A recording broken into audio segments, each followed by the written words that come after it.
بسم اللہ الرحمن الرحیم۔ السلام علیکم عزیز طلباء و طالبات، امید ہے آپ سب خیریت سے ہوں گے۔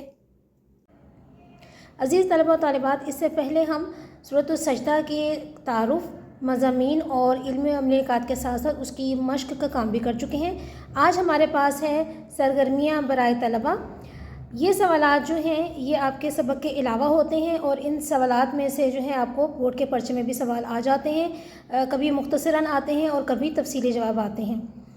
تو یہاں پہلی سرگرمی ہے ہمارے پاس حضرت محمد رسول اللہ خاتم النبیین صلی اللہ علیہ وآلہ وسلم کے 5 ایسے معمولات تلاش کر کے لکھیں جو آپ خاتم النبیین صلی اللہ علیہ وآلہ وسلم سونے سے پہلے کیا کرتے تھے۔ اس کا جواب آپ کو بتا دیتے ہیں۔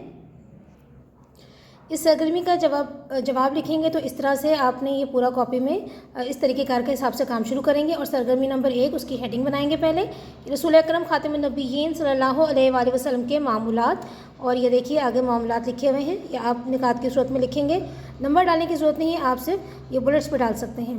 رسول اکرم خاتم النبیین صلی اللہ علیہ وآلہ وسلم کے سونے سے پہلے کے چند معمولات درج ذیل ہیں۔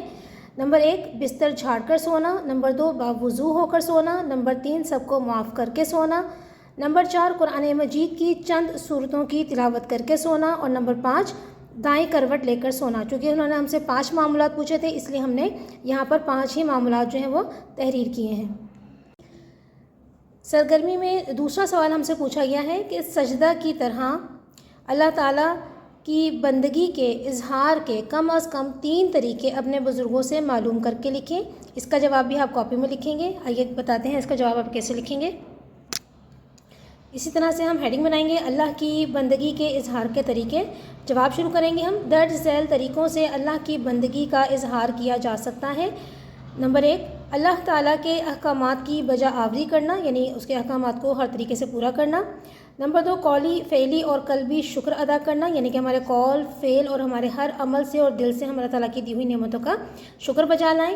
اور نمبر 3 اللہ تعالیٰ کی عطا کردہ نعمتوں پر اس کا شکر ادا کرنا، یعنی کہ جو اللہ تعالیٰ نے ہمیں نعمتیں دی ہیں، چاہے وہ زندگی ہے، چاہے وہ کھانے پینے کا سامان ہے، کچھ بھی ہے، جو بھی اللہ تعالیٰ نے ہمیں نعمتیں دی ہیں اس کا ہم شکر ادا کرتے رہیں۔ اس کے بعد انہوں نے پوچھا ہے کہ سجدہ نماز کے ارکان میں سب سے فضیلت والا عمل ہے، تحقیق کر کے بتائیں کہ سجدہ کتنی قسم کا ہوتا ہے، جیسے سجدہ شکر وغیرہ۔ تو یہ 3 طرح کے سجدے ہوتے ہیں، اور ان کے نام میں آپ کو بتا دیتی ہوں کہ آپ نے کس طرح سے لکھنے ہیں کاپی میں۔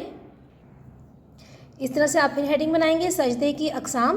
سجدے کی درج ذیل اقسام ہے سجدہ سہو، یعنی کہ جب نماز میں کسی رکن میں غلطی ہو جائے، کوئی رکن آپ بھول جائیں تو تمام نماز مکمل کرنے کے بعد جو ہے آپ نے سجدہ سہو کرنا ہوتا ہے۔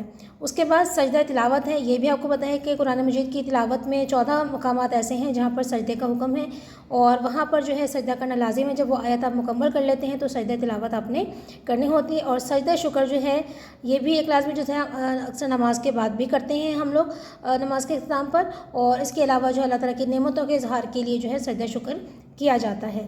تو اسٹوڈنٹس یہ تھی ہماری آج کی سرگرمیوں کا کام۔